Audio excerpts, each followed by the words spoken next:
Algumas fases são eternamente lembradas, você tendo feito parte ou não, seja com um sorriso de que fase boa ou um suspiro de ainda bem que passou. A adolescência de muita gente foi marcada pela época dramática que envolvia o crepúsculo. O romance adolescente entre uma humana e um vampiro é motivo de nostalgia, ao mesmo tempo em que há quem defenda, tem os haters que não curtem. Mas a trilha sonora de Crepúsculo era foda e conta com um monte de artistas que os alternativos amam defender, porém dentro de um fenômeno de bilheteria adolescente que marcou uma geração. Mesmo não curtindo o filme, é inegável que a trilha sonora impactou boa parte dos fãs da saga. A trilha marca uma época onde bandas alternativas saem de um lugar que não tinham tanta visibilidade para alcançar o mainstream. Por aqui deve ter muita gente que lembra e era fã, ou quem era hater e achava tudo aquilo uma babaquice. Mas como o filme influenciou o público futuro e o alcance do alternativo e do indie. E aproveita e deixa aqui nos comentários se você foi influenciado pela trilha sonora do filme ou não.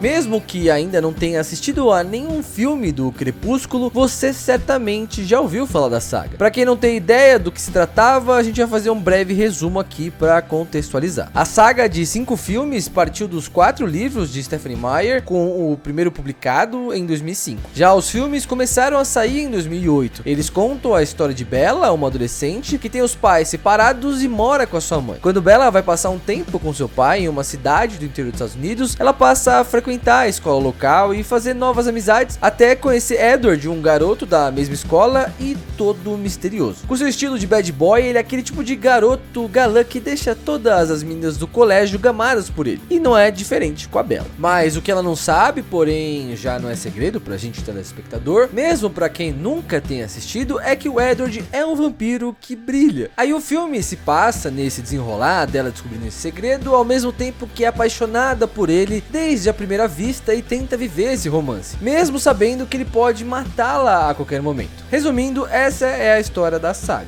É difícil encontrar um jovem em 2008 que resista a vampiros que brilham no sol, são vegetarianos e se envolvem em brigas e romance. Então claro que já com o primeiro livro e depois com o filme surgiram fãs devotos. Muita gente fala que é um filme ruim e que a única coisa boa é a sua trilha sonora. Errados ou certos sobre a qualidade do filme, a questão é que a trilha realmente é muito boa. Você sabia que o primeiro filme da saga termina com Radiohead? Todos os 5 álbuns da trilha do filme chegaram entre os mais vendidos da Billboard em sua época de lançamento. No estilo rock alternativo, bandas como Muse, Black Keys, Death Cab for Cutie, Paramore, Linkin Park, Florence and the Machine, Vampire Weekend e St. Vincent marcaram a história meio dramática e sombria, mas que é lembrada com muito carinho até hoje por quem curtia na época, ou até passou por uma redenção mais tarde. Na época, o filme era quase uma forma de vitrine pro mundo. Todos queriam colocar sua música. As vendas de CD já não estavam lá essas coisas, o rádio já não tinha tanto impacto, então aparecer em filmes que estavam fazendo enorme sucesso talvez fosse a melhor forma de promover uma música para fora do seu país. Vale lembrar que o YouTube estava em ascensão, tanto que em 2010 o trailer do terceiro filme foi um dos vídeos mais vistos na plataforma. O Paramore, por exemplo, fez a música de Cold para a trilha e a circulação do clipe foi alta e contribuiu para que a música alcançasse boas posições nas paradas da Billboard, além de alavancar a venda física do CD e crescer o número de downloads piratas da trilha sonora na internet.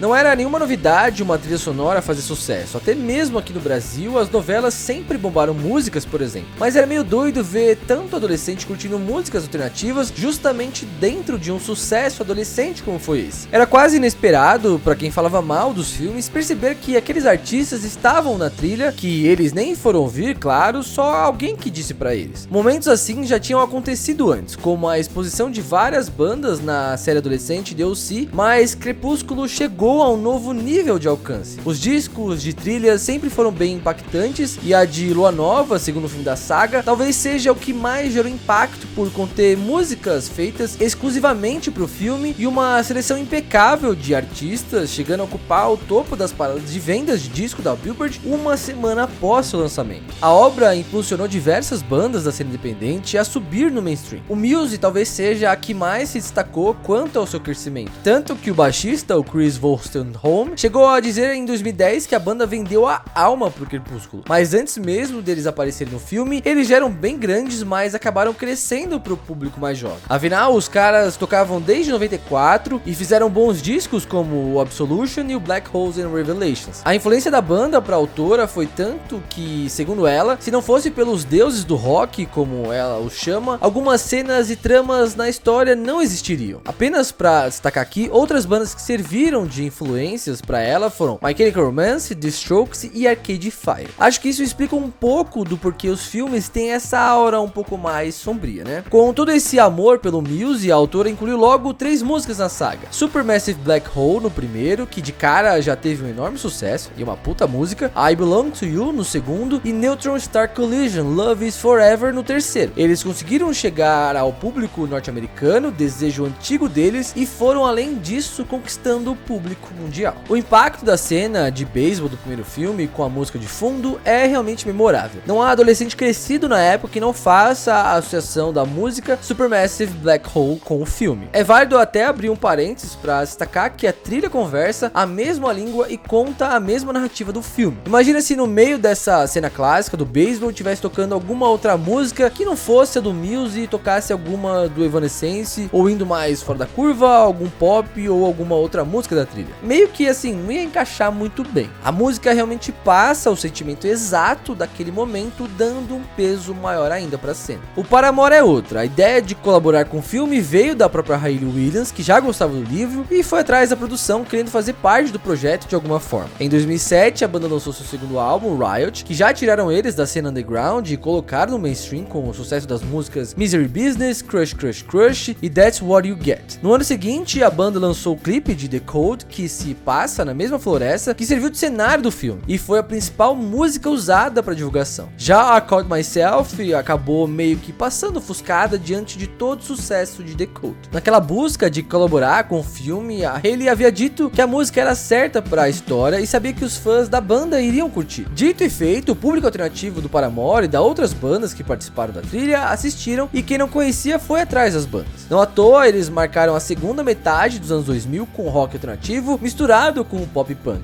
A trilha por si só funciona muito bem, mesmo pra quem não é fã da saga. E é legal ver bandas com o público indie chamando a atenção de um público maior e fora da bolha. Existem outros exemplos, como a Lorde, que regravou Everybody Wants to Rule the World pra trilha sonora de Jogos Vorazes em Chamas em 2013, quando ainda estava ganhando reconhecimento. Além de Imagine Dragons, The National, Of Monsters and Men e Patti Smith, todos na mesma trilha sonora que a Lorde. O 21 Pilots com Rhythms na trilha sonora do Esquadrão Suicida, ou a Charli XCX com Boom Clap pra A Culpa é das Estrelas. Enfim, a cena indie alternativa só cresce e se destaca com isso. Não à toa, os primeiros 2 álbuns de Crepúsculo venderam juntos mais de 3,5 milhões de cópias, expondo um grande leque de astros indies e alternativos. Ainda era aquela época que a galera comprava CD e etc. Mas de que forma o filme influenciou o público do indie atual? Mais do que músicas que fizeram sucesso, elas marcaram uma geração. O público maior do filme eram adolescentes, e vale lembrar que essa é uma época de muitas mudanças, tanto em questões físicas como de comportamento. E é nessa fase que entra aquela famosa rebeldia adolescente, onde querem ser independentes e sair da aba dos pais, sabe? Tá, mas assim, o que isso quer dizer? Levando em conta que é uma fase de mudanças, o filme com toda aquela estética fria de vampiros, Edward como um bad boy, todo misterioso, e a musicalidade passando o mesmo sentimento do filme, não tem como não dizer que o filme não foi uma influência fortíssima pros adolescentes da época. A sonoridade e as letras das músicas no filme passam esse sentimento de, entre aspas, rebeldia e independência através das músicas com uma imitação mais dark. Os próprios integrantes agiam assim. A Hayley Williams e o Paramore sempre foram do padrão, assim como o Linkin Park e o Muse. Ouvir as músicas talvez fosse uma maneira de reproduzir as personalidades presentes na saga e tentar encontrar a sua. Fora que naquela época existia aquela coisa dos adolescentes quererem ser diferentões. 2008, né? Bom, e os adolescentes que curtiam o filme na época cresceram, e muitos ainda continuam inevitavelmente marcados pelo gosto musical que construíram nesse período, começando da música alternativa para outros estilos próximos como indie, showgaze, post-punk e outros. Ou às vezes nem escutam mais esse estilo musical, foi apenas uma fase e tá tudo bem. Mas sendo Sendo fã ou não, Crepúsculo marcou a vida de muita gente. A trilha sonora do filme foi um sucesso, levantou bandas e contribuiu, mesmo que indiretamente, para o crescimento da cena alternativa do final da década de 2000 e atual. Se não estivessem falando mal do filme, talvez tivessem prestado atenção na trilha. O filme teve grande importância na construção do gosto musical de várias pessoas. Talvez você tenha sido um dos que foi influenciado. Se você foi um dos que ignorou a trilha por pura implicância com a saga, fica a dica aí para talvez não se preocupar em ser cool demais e dar uma chance para as coisas da próxima vez. Então, assim, para alguns minutos para pensar o que te influenciou a gostar do estilo musical que você gosta hoje. Vai traçando a sua linha e voltando nas suas influências passadas. No fim, tudo é influência e talvez você se surpreenda com a sua descoberta.